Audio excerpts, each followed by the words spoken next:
Hello everybody, कैसे हैं आप सभी। स्वागत है आपका हमारे यूट्यूब चैनल पर। आगे बढ़ने से पहले मैं चाहता हूं कि आप हमारे चैनल को शेयर करें, सब्सक्राइब करें और अंत में अगर आपको वीडियो पसंद आती है तो इसे ज़रूर लाइक करें। ठीक है, आप सभी का तहे दिल से स्वागत करना चाहता हूं मैं हमारे चैनल जिसका नाम है डिफेंस गुरुजी पर। आशा करता हूँ अभी तक आपने हमारा टेलीग्राम चैनल है उसे ज्वाइन कर लिया होगा। ठीक है, वो आप ही के लिए इंपॉर्टेंट है। जहाँ सब कुछ फ्री मिलता है वहाँ हमें उसका पूरा बेनिफिट उठाना चाहिए, यही आज की नीति कहती है। चाणक्य जी कहते थे कि भैया जिस समय पर आप किसी दी गई लाभ, आप किसी भी अपॉर्चुनिटी का प्रॉपरली फायदा उठा लें, वही चीज आपके लिए बेनिफिशियल है। आगे वाले भविष्य को देखकर ये बात कही गई थी। ठीक है, आज क्या है, आज आपके पास अपॉर्चुनिटीज कम है, आपको पूरा फायदा उठाना चाहिए। एक तो होता है अपॉर्चुनिस्ट जो गंदी अपॉर्चुनिटी होता है, और एक होता है अच्छा अपॉर्चुनिस्ट जो मतलब अपॉर्चुनिटी का फायदा उठाए लेकिन अच्छे उसमें। ठीक है, अच्छी सेंस में। ठीक है, चलिए एक मैंने आपको आज प्रोवाइड करवा दी आपकी क्लॉज टेस्ट सॉरी क्लॉज कह रहा हूँ मैं आपसे, उससे क्या बोलते हैं, ग्रामर रिलेटेड मैंने सेंटेंसेस से और उससे प्रोवाइड करवा दी आपकी। ठीक है, और एक मैंने आपके प्रोवाइड करवा दी, क्या कहते हैं वो, इससे पहले मैंने आपको प्रोवाइड करवाया है, क्या प्रोवाइड करवाया मैंने आपको, एक सिनोनिम्स और एंटोनिम्स की। आज मैं प्रोवाइड करवाता हूँ स्पॉटिंग द एरर्स की, और इसके बाद एक हम मिक्सअप टेस्ट रखेंगे। क्या रखेंगे एक बच्चे, मिक्सअप टेस्ट रखेंगे।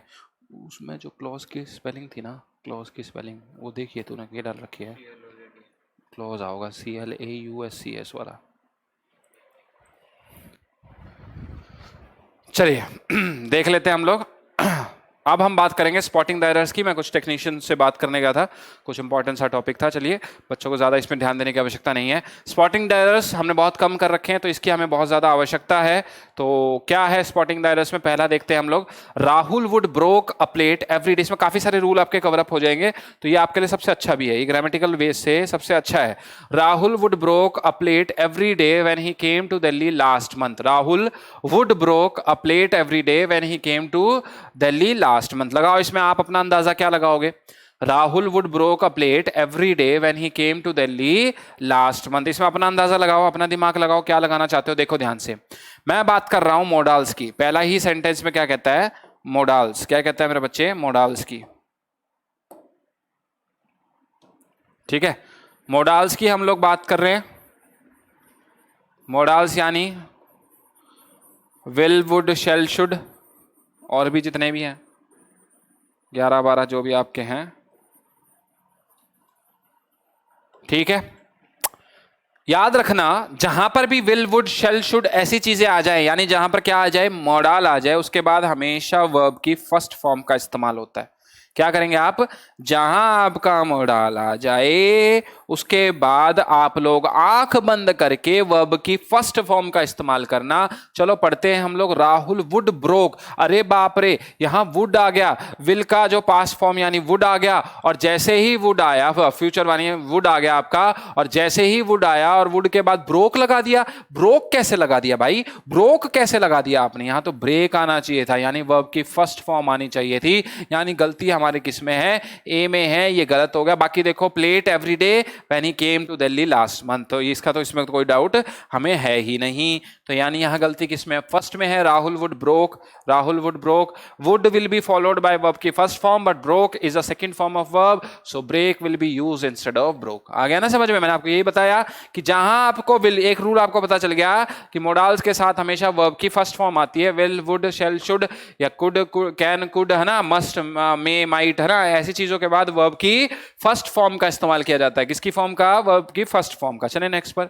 Meena used to play cricket when she was 10 years old. देखो बात क्या कही गई है, पास्ट टेंस की बात की गई है, और कहा गया है Meena used to play cricket when she was 10 years old, है ना। जब वो 10 साल की थी, मीना जब 10 साल की होती थी तो उसे क्रिकेट खेलना बहुत पसंद था। वो क्या खेलती थी, क्रिकेट खेलती थी। क्या खेलती थी मीना, क्रिकेट खेलती थी, इसलिए आज वो बहुत अच्छी क्रिकेटर भी बन गई। तो बनाओ इसका क्या बनाओगे, Meena used to play cricket when she was 10 years old. देखो ध्यान से देखो, मीना यूज्ड टू प्ले, बार बार बोल के देखो, Meena used to play, Meena used to play cricket when she was 10 years old. Meena used to play, देखो कहां गलती आ रही है आपको, यहां कुछ सुनाई देगा। देखो ध्यान से, मैंने कहा मॉडल्स बात करी, मैंने क्या बात करी, मॉडल्स। ये भी क्या है, एक मॉडल की तरह काम कर रहा है। ठीक है, दूसरी बात याद रखना, सेंटेंस किस में है, पास्ट टेंस में है। किस में है, पास्ट टेंस में है। तो जब भी हम यूज टू की बात करते हैं, यूज टू की, तो ये सेंस दे रहा है प्रेजेंट की, ये सेंस दे रहा है प्रेजेंट की। और हमारा सेंटेंस किस में बात कर रहा है, हमारा सेंटेंस बात कर रहा है पास्ट टेंस में। तो जाहिर सी बात है जब ये प्रेजेंट की सेंस दे रहा है, पूरा सेंटेंस पास्ट टेंस की बात कर रहा है, तो हमें इसको किस में कन्वर्ट करना पड़ेगा, पास्ट टेंस में। किस में कन्वर्ट करना पड़ेगा मेरे बच्चे, पास्ट टेंस में। और पास्ट टेंस में आदत को दर्शाता है, पहले तो याद कर लो ये किसको दर्शाता है, हैबिट। किसको दर्शाता है मेरे बच्चे, हैबिट को दर्शाता है। और ये हैबिट को दर्शा रहा है तो ये यूज्ड टू नहीं होगा, ये यूज्ड टू हो जाएगा। क्या हो जाएगा, यूज्ड टू। क्या हो जाएगा मेरे बच्चे, यूज्ड टू। तो यहां से आपको दूसरा रूल पता चला, क्या पता चला कि पास्ट के साथ है प्लस आपका यूज नहीं होगा, यूज्ड टू होगा। यूज आपका प्रेजेंट को शो करता है और यूज्ड आपका पास्ट को शो करता है। और ये चूंकि आदत को शो करता है इसलिए मेनली हमारा हर सेंटेंस में यूज्ड टू ही होता है, जो कि काफी समय से हम कहते हैं ना, Rahul used to go to the temple. Rahul की आदत है कहां पर जाना, टेंपल जाने की। यानी बहुत प्रीवियस आदत है, हो ना हो आज भी फॉलो करता हो, लेकिन उसकी आदत है कि वो बचपन से ही टेंपल जाने का आदी है। क्या है, टेंपल जाने का आदी है। चलिए थर्ड पे बढ़ते हैं हम लोग। देखो यहां पर क्या है, Meena used to will be used here instead of Meena used to as to show the routine action of past tense. Used to plus verb की first form, used to plus verb की फर्स्ट फॉर्म, है ना। अब देखो यहां first form ठीक है, यहां तो प्ले था, यहां फर्स्ट फॉर्म बिल्कुल सही है, तो यहां पर क्या आ जाएगा, यूज्ड टू आ जाएगा मेरे बच्चे। क्या आ जाएगा, यूज्ड टू प्लस प्ले। चूंकि ये मॉडल था ना, और इसके साथ वर्ब की कौन सी फॉर्म बताई थी मैंने पहले ही वाले रूल में, फर्स्ट वाली, है ना। अब आओ नेक्स्ट पे, Patanjali vaccine when hit the market is dodge by controversy. Okay, when लगा हुआ है मेरे बच्चे, क्या लगा हुआ है, व्हेन लगा हुआ है, उस पर फोकस करिएगा। The Patanjali vaccine when hit the market is dodged by controversy. The Patanjali vaccine when hit the market is dodged by controversy. Controversy आप सभी जानते हैं ना, कंट्रोवर्सी आप सभी जानते हैं, ब्लेम झेलना या मतलब मुसीबत में फंस जाना, है ना, उसके ऊपर कोई ब्लेम लग जाना, एलिगेशंस लग जाना, ऐसी कोई चीजें, है ना। Patanjali vaccine when hit the, देखो यहाँ क्या लगा हुआ है मेरे बच्चे, व्हेन लगा हुआ है, व्हेन लगा हुआ है। व्हेन लगाने का मतलब क्या होगा, सेंटेंस बात कर रहा है पास्ट के बारे में, पास्ट टेंस के बारे में बात कर रहा है। सेंटेंस किसके बारे में बात कर रहा है, पास्ट टेंस के, क्योंकि इसने क्या कहा, the Patanjali vaccine when hit the market is dodged by controversy. इसने कहा जब पतंजलि वैक्सीन जो थी वो जब मार्केट में आई तो उसको किसने कवर कर लिया, कंट्रोवर्सी ने कवर कर लिया था, ना। तो ये वाली सेंस आ रही है, तो सीधी सी बात है क्या आ रही है, पास्ट टेंस, यानी वो आ चुकी है और वो कंट्रोवर्सी से घिर चुकी है, तो उसके बाद ही तो बात चल रही है ना, उसके बाद ही तो बात चल रही है, यानी पास्ट टेंस। और जब ये पास्ट टेंस चल रहा है, जब ये पास्ट टेंस चल रहा है, तो यहाँ इज क्यों आएगा मेरे भाई, यहाँ इज क्यों आएगा, इसको रिप्लेस करो वॉज से। इज किसको शो करता है, is shows the present tense, is shows the present tense, और वॉज किसको शो करता है, पास्ट टेंस को। तो यहां कैसे आ जाएगा प्रेजेंट, यहां पास्ट टेंस आएगा ना, सेंटेंस पास्ट की बात बता रहा है, यहां व्हेन लगा हुआ है, यानी जब वो आई थी, जब व्हेन आया था, यानी व्हेन यानी पास्ट टेंस, और पास्ट टेंस के साथ वर्ब की ये जो फॉर्म है कौन सी लगेगी, वॉज वर लगेगी, वॉज वर लगेगी। इज आर एम क्या है, इज एम आर क्या है, इज एम आर आपकी क्या है, प्रेजेंट में है, इज एम आर आपकी क्या है, प्रेजेंट में है, हो जाएगा ये। चलिए नेक्स्ट पर, चलिए देखें, replace is with was as the sentence vaccine when hit the is in simple past tense. So was will be used if the sentence will be in present tense, then is perfect. अच्छा, ये तो इसने बताया जब होती। The car driver was accused the girl for walking in the middle of the road. The car driver was accused the girl for walking in the middle of the road. ये क्या कहता है, the car driver was accused the girl for walking in the middle of the road. बनाओ इसका, क्या बनाओगे, बनाओ इसका। एक्यूज का मतलब सभी जानते हैं, ब्लेम करना या क्राइम का केस ठोक देना, या कहने का मतलब क्या है, टोटल मिलाने का क्या है, क्राइम ब्लेम करना, कोई ब्लेम कर देना किसी के ऊपर, है ना, क्या कर देना, ब्लेम कर देना। The car driver was accuse the girl for walking in the middle of the road. क्या है इसमें, बनाओ।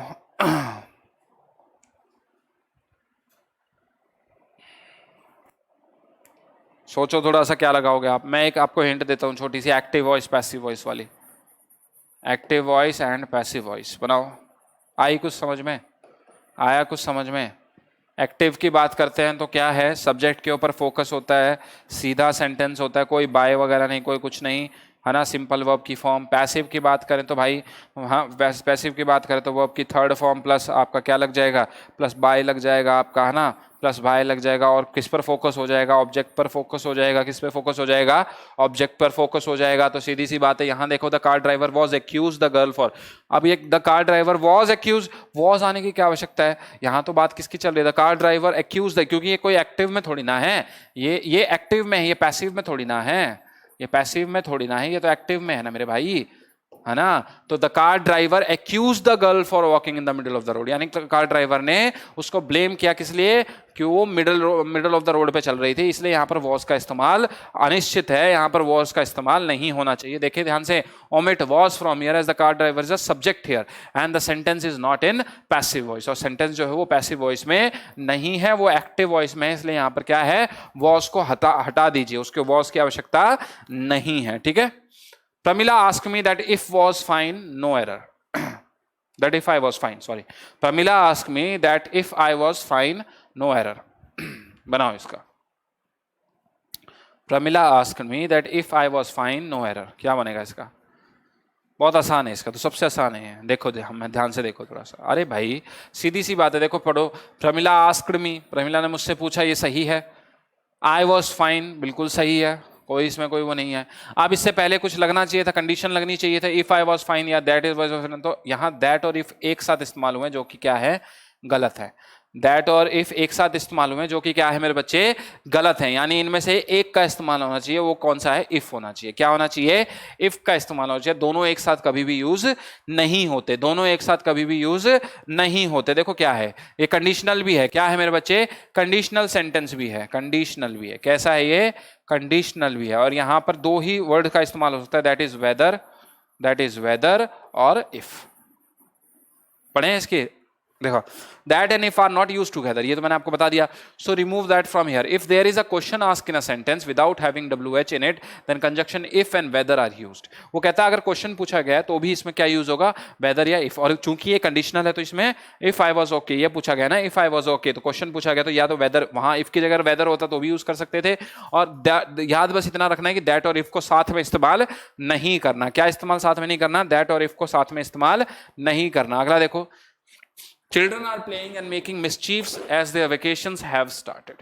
बहुत अच्छा क्वेश्चन, बहुत सामने गलती दिख रही है इसमें, पढ़ते ही समझ में आ गई। Children are playing and making mischiefs as their vacations have started. क्या होगा इसका, बनाओ क्या होगा इसका। Children are playing and making mischief, देखो ध्यान से देखो मेरे भाई, mischief क्या होता है, गलतियां। mischief क्या होता है, गलतियां।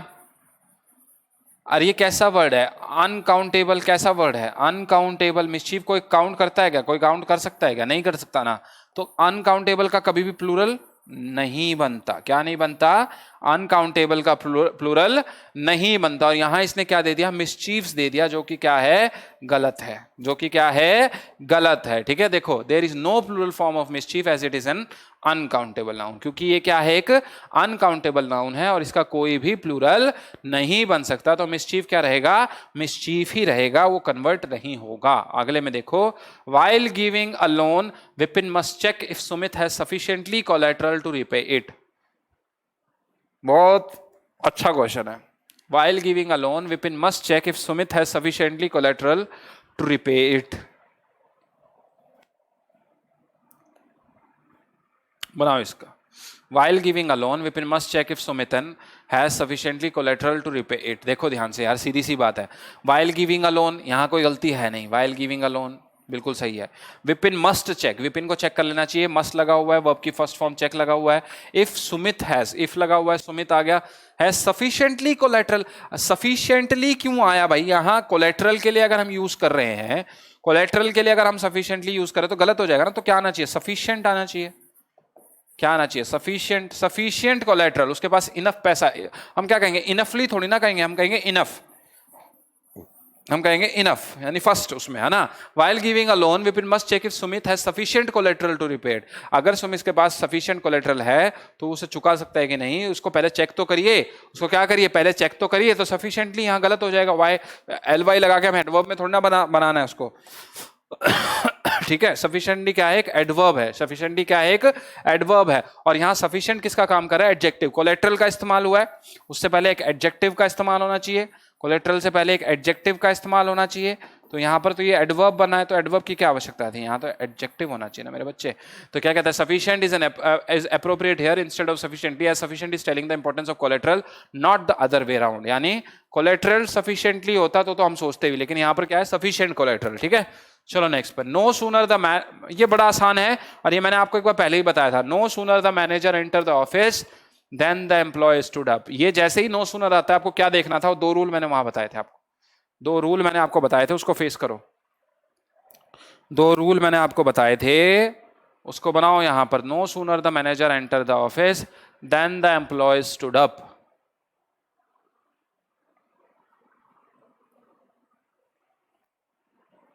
क्या बनेगा इसका, देखो ध्यान से। नो सूनर है, नो सूनर है, देन लगना चाहिए, देन लगा हुआ है, बिल्कुल लगा हुआ है, तो एक रूल फॉलो अप हो गया। नो सूनर है, उसके बाद क्या लगता था, वर्ब लगती थी। क्या यहाँ पर वर्ब है, बिल्कुल नहीं है, तो यहाँ पर क्या लगना चाहिए था, डिड लगना चाहिए था।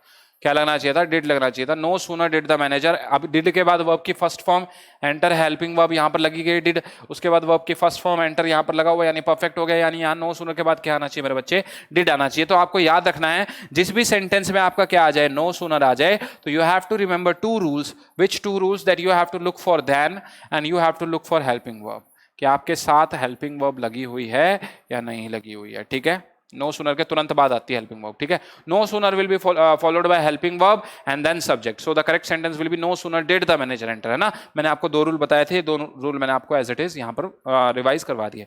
Scarcely had we reach the class when it started raining cats and dogs. ये क्या कहता है, scarcely when had we, scarcely had we reach the class when it started raining cats and dogs. क्या बनेगा इसका, जहां स्कार्सली आ जाए वहां पर आपको एक तो हैड का ख्याल रखना है और वेन का ख्याल रखना है। स्कार्सली किससे फॉलो होता है, वेन से फॉलो होता है। स्कार्सली जो है मेरे बच्चे, स्कार्सली वेन से फॉलो होता है। ठीक है, और उसके बाद आपका क्या आ जाता है, हैड आ जाता है। हेल्पिंग में क्या आ जाता है, हैड आ जाता है। तो दो रूल यहां पर फॉलो हो रहे हैं कि नहीं, देखो एक बार। स्कैर्सली हैड बिल्कुल फॉलो हो रहा है, स्कैर्सली वेन दोनों फॉलो हो रहे हैं। आप देखो इसमें कोई गलती नहीं है। और देखते हैं, scarcely had we reached the class, scarcely मुश्किल से हम क्लास में पहुंचे होंगे when it started raining cats and dogs, कि इतने में कैट्स एंड डॉग्स। अब आप लोग यहां फाइंड आउट करने की कोशिश कर रहे होंगे मिस्टेक, अरे कैट्स एंड डॉग्स का मतलब होता है झमाझम बारिश होना। क्या होता है, झमाझम बारिश होना, यानी तेज बारिश होना। कैसी, तेज बारिश होना। तो ये तो सही है, तेज बारिश होना जो है ये तो सही है।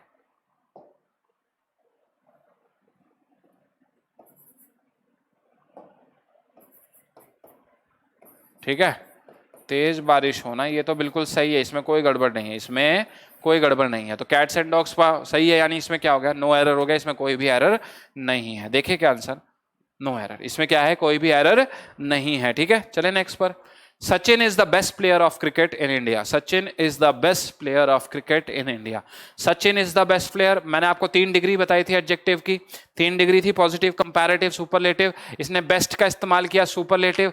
बेस्ट का इस्तेमाल किया तो रूल क्या था, बेस्ट डिग्री का इस्तेमाल जब किया जाता है वो सुपरलेटिव बनती है, प्लस द का फॉलोअप होता है। द यूज हो रहा है कि नहीं हो रहा, हो रहा है। कंपैरेटिव जाती तो देन का इस्तेमाल होता, लेकिन यहां पर द का इस्तेमाल हो रहा है, सुपरलेटिव है। और इसने कह दिया Sachin is the best player of cricket in India, India में सचिन से बड़ा प्लेयर कोई और नहीं है। तो यानी इस एरर, इसमें कोई भी एरर नहीं है, यानी ये एररलेस है। क्या है मेरे बच्चे, एररलेस है। देखें आंसर को, चलो नो एरर, इसमें कोई भी एरर नहीं है, यानी आप रूल्स को फॉलो करेंगे तो आपको इजीली कोई भी आंसर मिल जाएगा। अब देखो अगले वाला, everyone felt that the big glittering diamond was most unique. Everyone felt that, आपको अगर एडजेक्टिव, आपने मेरा चैप्टर पढ़ा हुआ है तो आपको इसका आंसर डेफिनेटली मिलना चाहिए। देखो मैंने आपको सिर्फ पढ़ाया नहीं था, मैंने आपको वो चीज पढ़ाई थी जो एग्जाम में पूछी जाती है। सारे वो क्वेश्चन है जो एग्जाम में पूछे गए हैं। Everyone felt that the big glittering diamond was most unique। मैंने आपको एक चीज कही थी, मैंने आपको कुछ वर्ड बताए थे जिसके आगे ना सुपरलेटिव डिग्री, जो मतलब कैसे भी रहे वो पॉजिटिव, सुपरलेटिव, कंपैरेटिव सब में सिमिलर रहते हैं, उनसे पहले कोई हेल्पिंग वो नहीं लगती। तो वो कौन से थे, जैसे यूनिक था आपका, है ना, यूनिक था आपका ना। तो उसमें, इसमें यूनिक है क्या, इसमें यूनिक है क्या, देखो एवरीवन फेल्ट दैट, कुछ बताया था मैंने एडजेक्टिव। जिसने अगर मेरी एडजेक्टिव की वीडियो नहीं देखी है तो एक बार एडजेक्टिव की वीडियो में जाके एडजेक्टिव देखिए। Everyone felt that the big glittering diamond was most unique. अब यहां क्या लगा हुआ है, मोस्ट लगा हुआ है, मोस्ट यूनिक। यूनिक क्या होता है, अपने आप में ही बेस्ट होता है। यूनिक क्या होता है, अपने आप में ही बेस्ट होता है, चाहे पॉजिटिव हो, चाहे सुपरलेटिव हो, चाहे कंपैरेटिव हो। तो यूनिक यूनिक रहेगा, इससे पहले मोस्ट द की कोई आवश्यकता नहीं है। तो यहाँ क्या हो जाएगा, यूनिक, यहाँ पर गलत हो जाएगा। यहाँ क्या है, unique itself means highest degree of quality, so there is no need of using most before unique to make it superlative. तो उसको सुपरलेटिव बनाने के लिए आपको मोस्ट की आवश्यकता नहीं होती। ठीक है, चलो। If she is well, she would prefer tea to cold drinks. If she is well, she would prefer tea to cold drinks. ये वाला मैं आपको बताऊंगा, ये वाला आप में से कम लोगों को पता होगा, या हो सकता है काफी लोगों को पता भी होगा। चलो बताओ, if she is well she would prefer tea to cold drinks, क्या है, यानी अगर वो ओके होती तो वो चाय पसंद करती बजाय कोल्ड ड्रिंक के। क्या बनेगा इसका, बनाओ।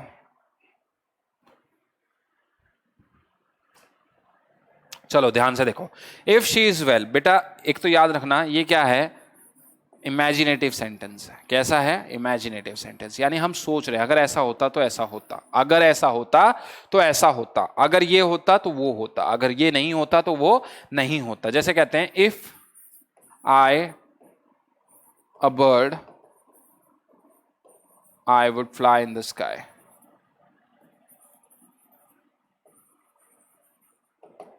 तो इसमें क्या आएगा, याद रखना ऐसी चीज जो अभी फिलहाल पॉसिबल नहीं है, जिसके जो पॉसिबिलिटी है उसकी चांसेस कम है, ठीक है, जो हो मतलब जो इमेजिनेटिव हो उसमें क्या लगता है आपका, वर लग जाता है। क्या लग जाता है, वर लग जाता है। जो इमेजिनेटिव हो उसमें क्या लग जाता है, वर। तो यहाँ क्या है, if she well she would prefer tea to cold drinks. अब यहाँ इज लगा हुआ है, इसको आप किस में चेंज कर दो, वर में कर दो, because this is an imaginative sentence, यानी वो ओके नहीं है और वो इस समय पॉसिबल नहीं है, वो चीज पॉसिबल नहीं है। तो if she were okay, if she were well, replace is with were as in conditional sentence the structure. देखो ये स्ट्रक्चर भी है, इसको फॉलो कर लो। If plus subject plus were लगता है मेरे बच्चे, क्या लगता है, वर लगता है, या हम कह सकते हैं, हाँ ये देखो, और वर वापिस वही लगा रखा है, प्लस सब्जेक्ट, क्या लग जाएगा, if plus subject plus were plus subject, यानी like I were kite I would fly, like if I were kite I would fly, यानी अगर मैं पतंग होता तो मैं उड़ता। पतंग हो सकते हो क्या, आप नहीं हो सकते ना, जो चीज अभी पॉसिबल नहीं है उसमें क्या लगता है, इमेजिनेटिव में वर लगता है। If I were a car I would drive fast, I would drive fast. Rahul and Vipin saw a man from the mist but they could not see who he was. Rahul and Vipin, इसमें ज्यादा कोई डिफरेंस मुझे लग नहीं रहा है सेंटेंस में, लेकिन है इसमें एक छोटी सी गलती। Rahul and Vipin saw a man from the mist but they could not see when he was, who he was. इस सेंटेंस के मतलब को समझो। कहता है कि राहुल और विपिन ने एक मिस्ट में एक आदमी को देखा, लेकिन जब they could not see who he was, लेकिन वो उसको पहचान नहीं पाए कि वो कौन था, लेकिन वो उसको पहचान नहीं पाया। मिस्ट में देखा उसने, मिस्ट में। तो देखो यहां पर क्या है, Rahul and Vipin saw a man from the mist. अब फ्रॉम द मिस्ट का मतलब होता तो क्या होता कि मिस्ट में से देखना, मिस्ट में से देखना, तो ये सेंस गलत देता। अब यहां क्या है, Rahul and Vipin saw a man in the mist होना चाहिए था। क्या होना चाहिए था, इन द मिस्ट। उसने धुंध में एक आदमी को देखा, लेकिन अनफॉर्चुनेटली वो उसे पहचान नहीं पाए। उसे क्यों नहीं पहचान पाए, अगर मान लो वो मिस्ट में होते तो भी देखते तो भी उसको पहचान लेते बाहर से, लेकिन उसने कहा कि इन द मिस्ट में देखा, उसको धुंध में देखा, इसलिए हम उसे पहचान नहीं पाए। क्या नहीं देखा, उसे धुंध में देखा इसलिए। तो वहां फ्रॉम किससे रिप्लेस हो जाएगा मेरे बच्चे, इन से रिप्लेस हो जाएगा। किससे रिप्लेस हो जाएगा, इन द मिस्ट हो जाएगा। इसमें क्या हो जाएगा, in the mist. Replace from with in, as the mist means to be in mist and from the mist means to see from mist, है ना। मिस्ट से देखना, मिस्ट से बाहर देखना, तो वो गलत मीनिंग देगा, उसकी कोई यहां पर मतलब जो जरूरत वो नहीं थी। अगला देखिए, even though Manoj found the subject rather interesting Raghu could not manage good marks in the examination. Very good, nice nice. Even though Manoj found the subject rather interesting Raghu could not manage good marks in the examination. बनाओ, इसका क्या बनाओगे,